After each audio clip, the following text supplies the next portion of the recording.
And more important thing, it has some value for you. For example, banana will get you feed if you are hungry. So if you are designing the product or website or mobile application or whatever, you actually need to design for the stupidest user, for the users who are not like power users and that they know how all the applications works, but you need to focus more on delivering value to the user experience for them. But usually what we do as developers, we usually don't care about that part. So we have like slow applications, very bad user experience, and we put a bunch of the features they will never need or they will never use. If you think like user experience is some kind of the joke, please just look at these numbers. So there is many zeros. I don't even know how to read this number, but it's like trillions of dollars that will be lost there because of the bad user experience. So it's not something that we should do like because it's important for the users. It's also important because many businesses, because of the bad user experiences, are losing the money, bunch of money. So let's talk first about users. Let's start from that ground zero point and let's see who are the users. Actually, the users are, the better word will be who are our clients, who they are. So basically the clients are the people who are actually paying to use some software that we are producing. That's really obvious. And they are actually paying for everything that we have in our industry, like salaries, ping pong tables, I don't know, PlayStations and everything else. But most important thing, they are paying the software that is actually paying for our salaries, and then we are spending the money for everyday life. But we don't, the users are, the clients are not some unknown persons. Okay, maybe we don't know their name. Usually we know that also, but we know like how which gender they are, how old they are, and actually we know where they live. So we know a bunch of informations about our users, and we can use that information to provide better user experience for our users. That's just the starting point. So I want everyone to be clear that we can get a lot of information on our users. Even now with GDPR and everything else, we still have a bunch of informations, and we can provide some additional values based on that information. Second thing is, what is the user interface? If you ask many developers what is the user interface, mostly developers will answer it is like design of the application. But actually, user interface is much bigger. User interface is everything that includes it's everything that we are using to interact with something. So it can be display screen, it can be keyboard, it can be mouse, it can be anything. The key when you are using to open the door, it's actually also the user interface. For our users in our world, in software development, the most important user interface is actually the mobile phone. So that is the device that we do like, we are using like in average 3 to 4 hours per day. We are doing more than 100 interaction per day with the mobile phone. And some not even fun facts, more like sad facts, is that more people has mobile phones than electricity or running water. That is not something that we should be proud of as humankind, but still, like, that's the fact. More people has mobile phones than electricity. In 2016, we started to search more from the mobile phones than from the desktop devices. And in 2018, actually in 2017, we served first time we served more data to the mobile devices than to the desktop devices. But still, if we compare how we are using our smart devices like tablet and smartphones, we are spending more time using the applications instead of websites. Why? Even the web has bigger reach. The reason is that the web user experience is actually broken. We have really slow, really like really big in the size of megabytes, kilobytes, really big websites, and that is something that our users like trying to avoid, and they want to use smooth, nice looking, and very fast applications. So what is actually that user experience? So basically, user experience is a process of creating products that provide meaningful and relevant experience to the users. But this is not just the design, it includes much bigger aspect. It includes branding, design, usability, and functionality. So one thing should be clear from the beginning, that actually user interface and user experience is not the same thing. So for example, you can have, as you can see on a picture, you can have amazingly nice looking user interface, but still user experience can be totally wrong. and this will not attract your users. It will maybe, like for example, users will download the application, they will try to use it, it will be useless for them, and then they will just stop using that. This is actually the graph which kind of inspired. This is from the book of Jack Atwood, the co-founder of Stack Overflow. You will see the book a little bit later, but this is the graph where I start more thinking. I read that book like 4 or 5 years ago, and I start thinking more about that. So basically, if you don't have like good user experience or nice looking user interface, but actually if you don't have user experience, and if you are like putting your users, which are like this small mouse here on electrical grid, to get the reward, like to start using your application, you will need to have really big reward to force them to use that application. So for some older people here, if you remember Napster or ICQ, they had that big cheese, part of the cheese. But today there is like, today's ICQ with terrible user experience cannot succeed because we have some other solutions like WhatsApp or so ever, which has much better user experience and it's easier to use. And trust me, you will never actually have enough big part of the reward, or you will never have big part of the cheese. So basically, you should invest more time in building great user experience for your users if you want them to use that. So this is actually from the book, or from the Coding Horror blog. I assume that most of you heard about that.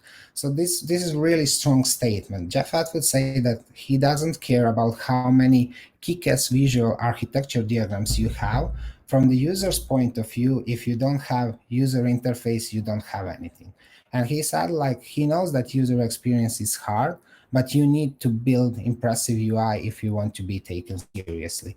And this is like really strong statement, and it's actually true. For your users, they don't care, do you use like API platform, do you use Zen framework, .NET framework, some JavaScript framework, Node.js or whatsoever. If you don't have like really good user interface, they actually don't care. They don't see what is on the backside. So you need to give them value, and you need to give them software that it's quite easy to use. So this is the book that I mentioned in the beginning. It's Effective Programming. It's more than writing the code. And there is an entire chapter about why you should invest in user interface. And there is a lot of things how they invested in user interface in building Stack Overflow. So I'm suggesting you to read this book. Also, the creator of the Ruby said something similar. So if you have a good interface on your system and the budget, money, and time, you can work on your system. But if you don't have like good interface, you actually don't have anything. So in general, if your system has a bad interface, you basically have nothing. It won't matter if it is work of the highest craftsmanship of the inside, but for your users, it's worthless. So yeah, to conclude once again, your UI is actually your application. When we are talking about our customers, about our users, if you are talking of developers, it's a different perspective. But I think everything that we are building for our customers, for our users. So all of our work should be user-centric, actually. This is the question I usually ask. If you have everything the best, like there is one situation where nothing can help you, and that is if your application of software doesn't have any purpose or doesn't solving any problem. So your application, your software should solve some problem, should be easy to use, and then you will give like huge value to your customers. And second thing, which is usually what's the problem in software development, is that like we have designers and then we have developers. Usually they are separated in different teams, and they are like working in a way together that designer do some design at the beginning, then he delivers the designs, and then he goes to some other projects and doing consulting for other clients, and then developers starts to building separately from design. So in this situation, we have a problem that they are not they are part of the same process, but in general, their work is separated because they are doing in different phases of the project. So this should be solved in a way that we are not looking at designers or developers like as a different part of the team. They should be the same team, and they should work to entire project, to entire process together to deliver better software, better user experience to the customers. They need to have the same goal actually, and that is to build as better software, as better application as possible. So the suggestion here how they can work together is actually to start doing user experience, user interface first development. This includes a lot of workshops with the clients, with entire team, with designers and developers together. And this includes actually solving first the user experience. So the first problem that why to use user experience, user interface first, developers are used to solve problems in terminal, in console, in a code. Second, designers usually think that they are most relevant person for design based on their previous experience. But actually, if you are working together, I'm not saying that developers should design or designers should code. No, that's definitely no. But they can define the problem together.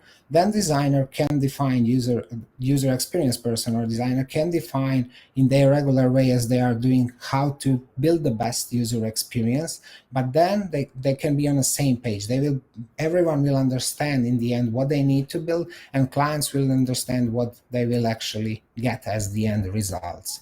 So what actually give us if you are doing what is the giveaway if you are doing in this type of collaboration is that first we understand the problem. And it's much easier to understand, as I already said, for the client, for the team, for the stakeholders, what we are actually building. We can solve some issues before even we start developing. We can test before we start developing. When I say testing, we can use these prototypes, wireframes, call it whatever, and we can test that on the users. So we can gather valuable information about how our users are using that. Is every premises that we set up, is it true or it is failed? And we will save a bunch of the money, and then product and result will be much better. So we go to the next statements actually, which means that user experience experts pre-assume the things.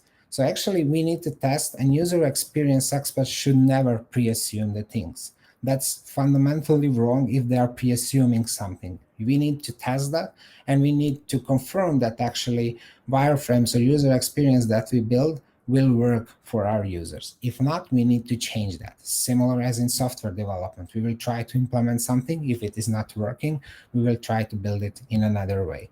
Also, usually what happens is if we are having the stakeholders in a meeting room or some high pay manager, we usually have the hippo, which is the highest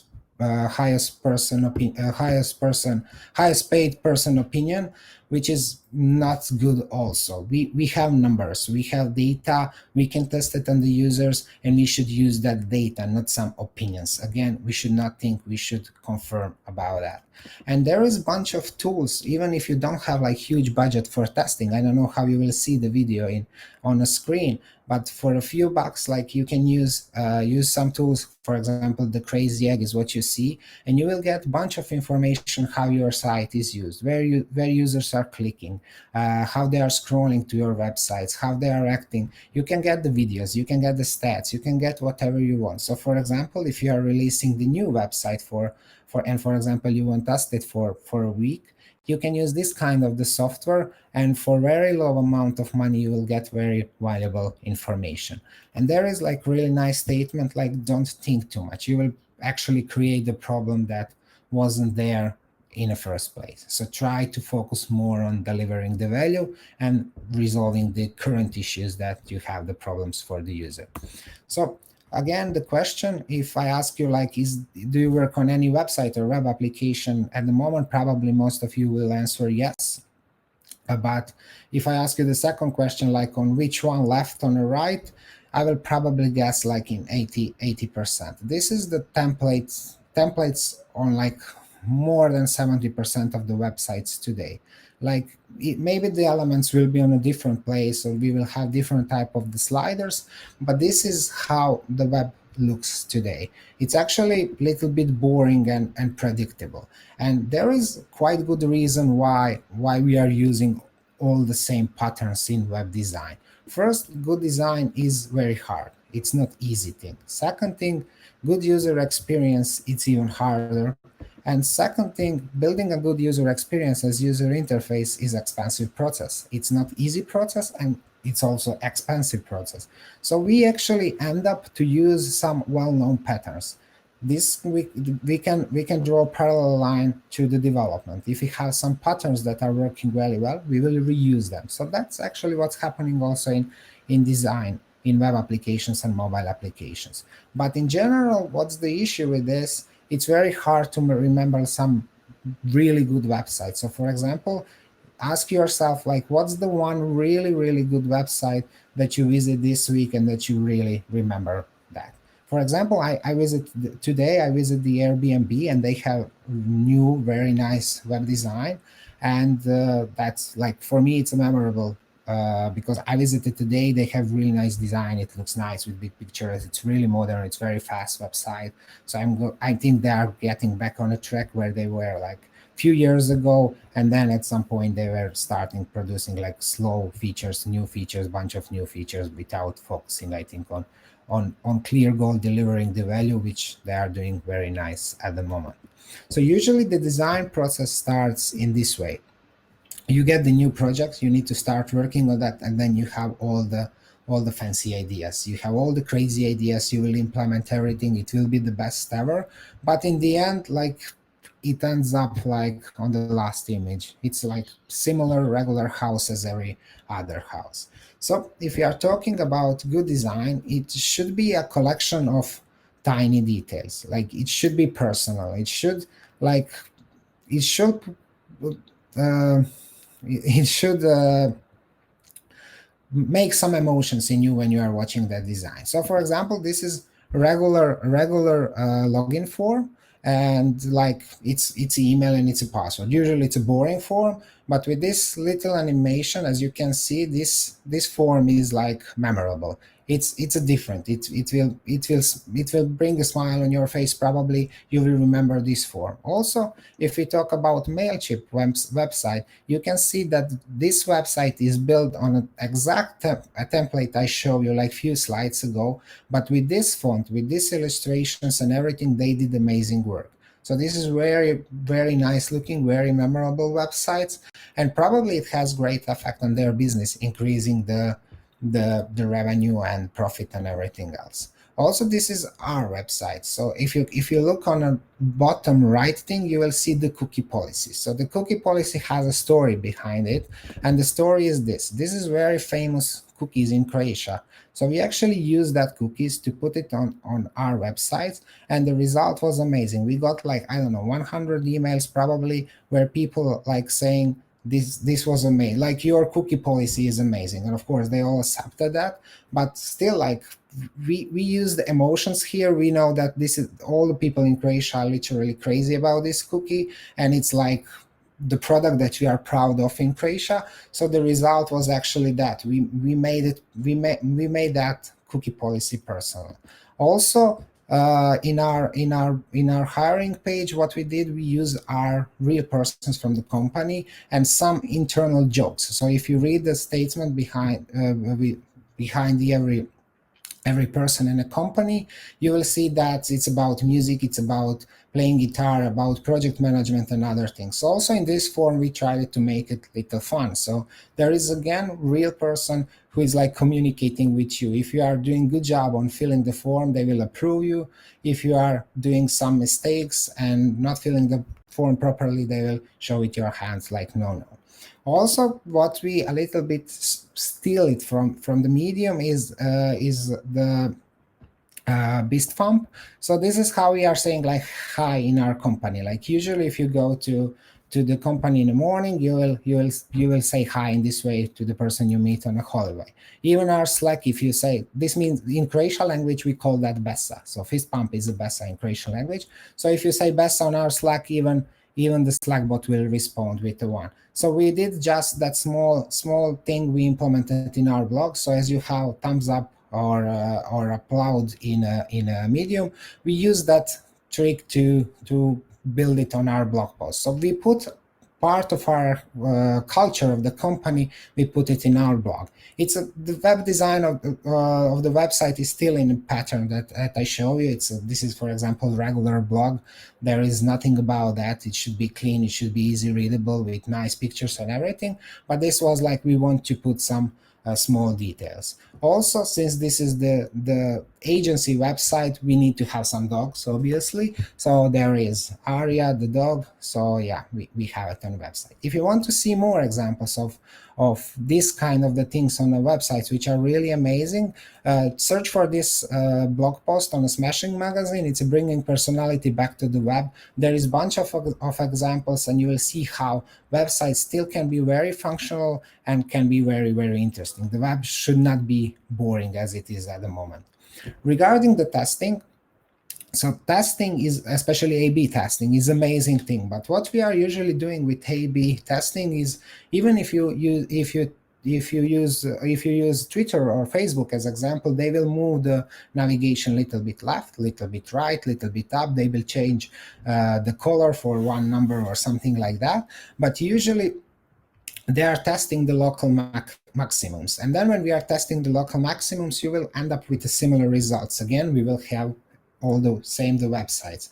So we need to think a little bit out of the box. We need actually to test how the changes that we are testing locally are affecting also the global way of our website. So there is legendary Pepsi challenge. So what they did, they tested the Pepsi against the Coca-Cola, but in small cups. So I think Pepsi has more amount of the sugar. It's more sweeter than Coca-Cola. So basically, if you take one cup of the Pepsi, the feeling of enjoying the Pepsi should be higher than Coca-Cola. So the Pepsi at that point was taking over the market of Coca-Cola. But then when you start like testing on half of the liter or bigger amount of Coca-Cola or the Pepsi, again, the Coca-Cola was much better. So this is the example of testing the local and global maximum. Also, the good example of that is Booking. We all probably use Booking at least once in our life. So they have a bunch of these things that they found out about that in A/B testing. So if there is some urgent message, you will see that in a red. If there is something very good for you, it should be in a green. Then they have the color for errors, for mistakes and everything. But if you take, they are the masters of A/B testing, that there is no doubt about that, and they are doing like crazy job. But if you compare this, if you take Booking in entirely watching, they actually destroy the website. That website is like, it's a pain in the ass when you need to go there and book some accommodation for your travel. It's much easier to go to Airbnb and book it. It's clean design, it's much easier to use. So there is even the plugin in a Chrome written by Sarah, which is like cleaning up the booking so it will be useful again. So it will remove all the unnecessary information. You will see the price, you will see how much it will cost, and can you book it or not. So they end up here because that increased their sales, obviously, but still, when you look at globally, it's not something that we can say it's like, this is very nice looking websites and we should all build it like that. So sometimes even that test sales go in that way, we will maybe we will need to break, we should try to break rules sometimes. So if I show you this website, if, for example, some of your designers show this to you, you will say like, you did a bunch of the mistakes. This is not like really good design and everything else. But actually, this is very interesting website. It looks nice. It has a really good user experience, and it's perfect fit for the museum website as it is. So this is like not traditional website. It breaks so many rules if you compare it to traditional web designs, but still it's memorable and it's fast, it works well, it's optimized for the mobile phones, so everything is there. Also, what you need to have in mind when you are building some new features, that users are not reading instructions, same as developers are not reading documentation, and then they are spending double or triple of time to learn how to do something. So users are like half blind when they are open something. They are actually expecting to be to fully understand how to use the website. That's also one of the reasons why we are using the existing patterns. So this is the first version of Stack Overflow. So on the right side, they had the perfect description, the documentation, how to use the markdown language. Nobody used that. Nobody read that. So every second question almost on the Stack Overflow was how to use the styling of the text, because this is what the users see. They see only the focus, only the middle. This ends up in a way they put that on the top as a pop-up, and then, of course, everyone was forced to read it. Also, the performance. That is very important thing, and that is probably the key argument which you can say to any developer, backend developer especially, if they say to you, the user experience is not our job, and then they are like having the slowest APIs ever. Like, it is. Performance is part of the user experience, and as developer, you should care about that. You should care at the first place about your customers, and then second thing, at least about performance, if you are talking especially of web developers. So if it takes more than 3 seconds to load the websites, more than half of your users will abandon your websites. And there is fact, on a 4G, average time is 14 seconds. On 3G, it's 19 seconds. And on TG, where 60% of mobile internet is still using 2G, it's about 30 seconds. So we are talking about huge numbers. And if you think 3 seconds is a big number, try to compare these two screens. So on the right side, we have traditional website, which is like 3 seconds. And on the left side, we have below 1 second, 0.9. When you compare that, this 3 seconds seems like eternity, like forever. One more thing, which is like, again, sad fun fact about the internet. I assume you all remember this game, or at least newer version, but this is Doom 2. So basically this game had, I don't know how many levels, but include also the multiplayer game. And it was packed in approximately 2.7 megabytes. Today, average size of the website is almost 3.5 megabytes. And one of the biggest reasons why this is happening is because we don't care about user experience, we care more about developers' experience. So we will take a bunch of things that we don't need, actually, to make our lives easier, and then we will build that in a package as a website. And usually we will end up with with a dramatically big websites, even static ones that are serving like one title and one image. So Jake Archibald said, like, it seems that web community has decided that developer experience dwarfs user experience, and I'm not sure what to think about that. That was also one of the reasons for this talk. Actually, we need to build like conscious about user experience that should be more important than developers' experience. What's the message for developers? Learn about your stack. Maybe you don't need anything. Maybe if you are building, I will take some stupid example, but if you are building something with the Symfony, you don't need to put everything. For example, you don't need to put API platform inside it if you are not going to use it. Or you don't need to put entire API platform inside your bundle if you will have 1 or 2 AJAX calls for your application. So learn about your packages, learn what is inside. Sometimes, for example, or security. You don't need entire Symfony security if you just need to block some API, for example, or something like that. So learn about your stack. Try to dig deeper inside your stack. Usually, it's not framework who is slow. It's more the developers who are building this entire stack, and then they are building the really slow stack. How to decide what to build? So basically, this is the easiest graph. This is the effort by organization graph. So if there is high user value and there is low effort for your organization, that's something that you need to build. You must build that. But if there is high effort for organization, low user value, you can leave it for later. Probably you don't need even to build it. But if you have high user value, high effort, then maybe you should build it. Same if your effort is low, but the low is value for the user. So basically, anything that brings user value should be your priority.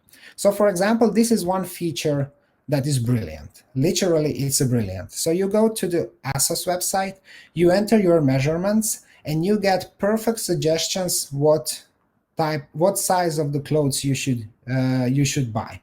So basically, if you go to most of the e-commerce solutions, you need to go there, then you need to read about sizes, and then you need to pick something. Usually you will pick it wrong, and then you will need to return the shipment and everything else. Here, this works perfectly. And I'm sure this is not the feature that requires too much effort to build, or some basic version of this can be built very fast, and this gives amazing value to your customers. I'm sure that this feature is the reason why ASOS has like 5 to 10% increase in the sales, because it's much easier to decide on a size. You're just going around and picking the clothes that you like. Also, the thing that you should care about is accessibility. So usually someone will say the clients who are using my application, they don't have accessibility. That's the accessibility problems. That's a reason because they are not understand what they are talking about. There is approximately 50% of the world's population with some form of or disability. So between 110 million and 190 million adults have some significant difficulties in functioning. So we are talking about your customers, we are talking about your users, because for sure at least one of your customers has some disability problem. Implementing some basic disability features on websites today, it's not hard thing. So have that in mind, implement that. There is like really clean cheat sheet about that. Just follow that and you did already amazing work. For example, in United States, there is already a rule where you need to implement features for humans with disabilities. Also, try to build things for the future, not for today, not for yesterday. Actually, whatever we are building based on our experience. So that means that we are building for the future. What we need to try to figure out what are the patterns in the future. You can look at a small kid. So for example, I have 4-year-old kid. When she was younger, she was in front of the TV, tried to touch things, tried to move it and everything else, because she didn't, for her touch was something very natural. That's her primary interface. And if we are watching at the kids, we can design it for today, for example. They are probably one step in front of us. But when I first gave the mouse or keyboard in her hands, it was like, what's this about? So basically, and for not maybe all the people who are watching this, but I was the generation that was not that learned how to use the mobile phones and how to use the finger gestures to manipulate our devices. From my point of view, what is happening in the future and what will be very important is the voice. That will increase the complexity in the software that we are building, but more and more people, including myself, we are using some kind of voice assistant. It can be Siri, it can be Google Assistant, whatever, but we are starting to use that more and more. For me, it's very easy to tell to Siri to book some time in my calendar for some meeting, and it will be automatically send email to person that I want to meet with and everything else. So it's quite easy to use. And last thing I want to talk about is the context. So context is very important. So if we have like two same designs, but different context, one design can be amazingly good and one design can be a total mistake. So for example, if we take a look on this design, this looks like literally like a joke. It's like some weird cartoon. And if you say like to some 5-star hotel, this is a good website for you, for example, some Hilton hotel, it is total mistake. But this is the hostel in Amsterdam and Lisbon. And the main goal, if you want to stay in this hostel, it's you want to go party. You want to have nice time with the people who are there with the same reason. And when you fit this in that context, this is very good design. Also, some application that we built. At the first, this is like very simple design. Maybe the colors and the font is very weird to you, and that is actually the goal of this application. This is application that helps people with disabilities in reading, with dyslexia primary, and this font is actually built for them. So entire application is built around that font to help people who have problems with reading disabilities. And in that context, this is amazing application. First thing, it gives like enormous value to the customers, to the users, because they can finally read without any distraction, and it's a simple design for them. Also, this is not the mistake in a stream. It's a black screen. This is the interface for blind people. So basically, we cannot design anything for them, And this is, I don't know how it will be possible to stream the video through the streaming and everything else. I will try, and then I can share it later, how actually we can build amazingly, how we can build perfect application for that kind of the people. And this is the video about that. You might wonder how blind people deal with everyday challenges. Well, normally the answer is simple. We're not that different from you. We play music. We go to school. We go to work. You get the picture. But sometimes the simplest things can be difficult, and we need a pair of eyes. Connect to first available number. That's where you come in. Establishing video connection. Through your smartphone, Be My Eyes connects the blind with sighted people through a live video connection. Simply choose if you need help or want to help by the click of a button. That's a nice picture of you and your family, Caroline. Is it well present? Yes, it's a photo from my parents. You can help just by installing the Be My Eyes app, Group image. and we'll notify you when someone needs your help. And if you're in the middle of something, don't worry. Someone else will step in.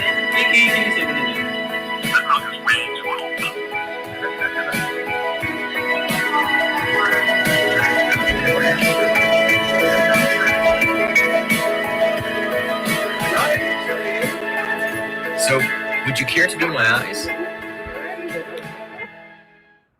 So as I told you, the interface of this application is totally black, but can you even imagine how big value this adds to the people? And that actually should be the primary goal of technology. It should be connecting people through the emotions and actually improving our lives. And I hope everyone that is building software will at least at some point of professional career, private life, will be able and will help people improving their lives with the knowledge that we have today. Thank you so much. If you have any questions, I'm open for them. So thank you, Antonio. We will check in a few seconds if there are any questions. Okay, sounds good. Thanks.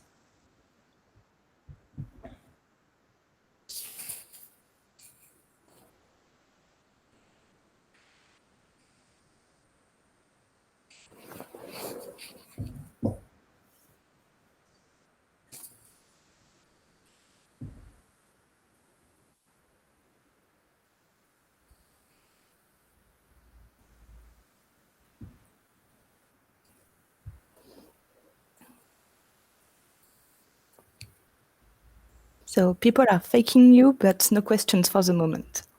Okay. It was very instructive. Thank you.